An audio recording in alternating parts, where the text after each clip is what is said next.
बोलिए भारत माता की, भारत माता की।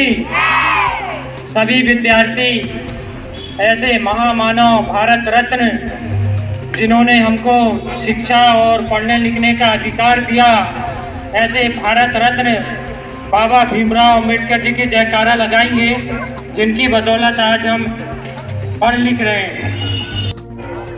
कक्षा 10वीं के विद्यार्थियों के लिए समारोह रखा गया है और पेपर भी 26 फरवरी को समापन हो चुके हैं, लेकिन समय के अभाव के कारण एक कार्यक्रम थोड़ा आगे बढ़ाया गया। इस कार्यक्रम में उपस्थित संस्था के प्रमुख मेरे बड़े भाई जी और आज के कार्यक्रम में विराजमान सभी विद्यार्थियों के अभिभावक, छात्रगण एवं हमारे जनप्रतिनिधि विद्यार्थीगण साथियों,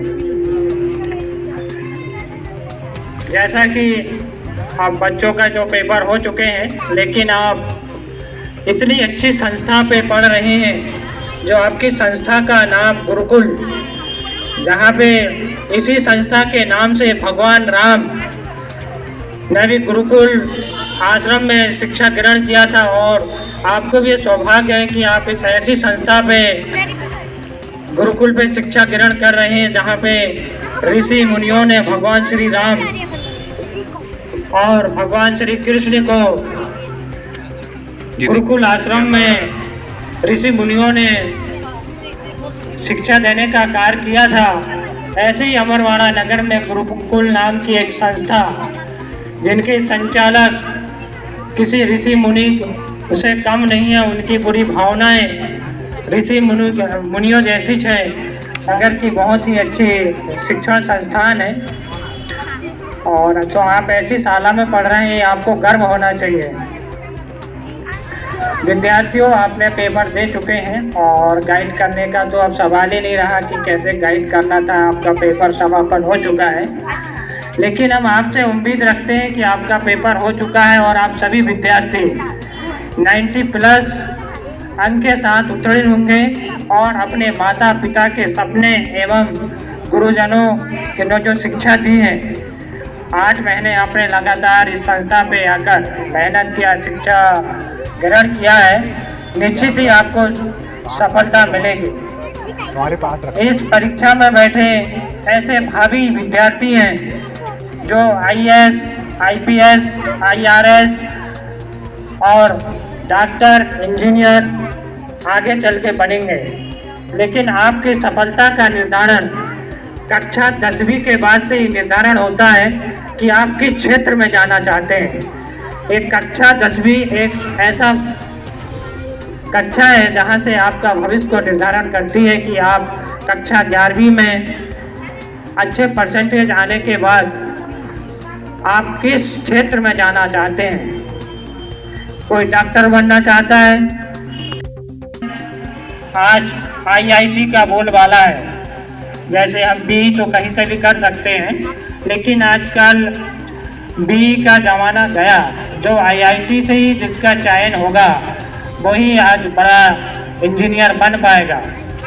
तो इसके लिए आपको बहुत मेहनत करना पड़ेगा। जो प्रशासनिक क्षेत्र में जाना चाहता है उसको PSC, UPSC के लिए तैयारी आप आर्ट लेके भी तैयारी कर सकते हैं कि आज के वर्तमान दौर में तो सभी सब्जेक्ट पे तैयारियां हो रही है, लेकिन पहले विधिवत आर्ट के लिए विशेष UPSC, PSC वाले जो प्रशासनिक क्षेत्र में जाना चाहते थे, ऐसे विद्यार्थी आर्ट लेकर पढ़ाई करते थे। जो और मैं अभिभावकों को भी कहना चाहता हूँ कि बच्चे की रुचि के अनुसार ही आप ध्यान दें। अगर हम बच्चे की रुचि उस सब्जेक्ट में नहीं है और आप उसको ज़बरदस्ती उस क्षेत्र में भेजना चाहते हैं तो सफलता पाने में समय लगता ही है। इसलिए बच्चे का इंटरेस्ट जिस सब्जेक्ट में है, जिस क्षेत्र से लगाव है, उसी सब्जेक्ट को मजबूत ही प्रदान करें और उसी पे फोकस करें। और आपके जो गुरुवर हैं उन्होंने तो आपको मार्गदर्शन दिया ही है और कि आपको अच्छे अंकों के साथ तो आप पास होंगे, ये तो मुझे विश्वास है। कि इस साल आपके जो गुरुवर हैं, आपके शिक्षक सभी मेहनती हैं, बुद्धिजीवी हैं, जिन्होंने आपको मार्गदर्शन दिया। 8 महीने इस साल में आपको लगातार मेहनत करके आपको यहाँ शिक्षा देने का कार्य किया है। विद्यार्थियों, आप जिंदगी के कितने भी सफल व्यक्ति बन जाना, लेकिन आपके गुरुवर और माता पिता को कभी मत भूलना। किन विपरीत परिस्थितियों में अभिभावक आपको यहाँ तक ग्रामीण परिवेश से आपको नगर की शिक्षा की ओर भेज रहे हैं। माँ बाप आपके मजदूरी मेहनत करके एक एक पैसे कमा के आपको उच्च शिक्षा दिलाना चाहते हैं और आपको एक काबिल बेटा बेटी और पुत्र पुत्री के रूप में देखना चाहते हैं कि हमारा बेटा हमारी बेटी अच्छे अंकों के साथ पास होकर एक प्रशासनिक अधिकारी बने। आज आपको इस बात को ध्यान देना है, जहां आपके गुरुवर मिले बराबर आप उनका सम्मान करें। इस साल से आपका नाता युगों युगों तक रहेगा। ये नहीं है कि विदाई समारोह है आपका नाता इस साल से टूट गया। ये आपकी नींव को मजबूत करने वाली कड़ी थी कि जहां आपने KG 1 से लेकर 10वीं तक पढ़ाई किया और आगे आपके भविष्य को निर्धारण करने जा रहे हैं। आप हमेशा जहां आपके शिक्षक मिले उनको बराबर आप सम्मान करिए, नमस्कार करिए। आपके माता पिता बड़ों का नमस्कार करिए, प्रणाम करिए, क्योंकि उनके ही आशीर्वाद हैं कि आज आप निरंतर अगली कक्षा की ओर प्रगति कर रहे हैं।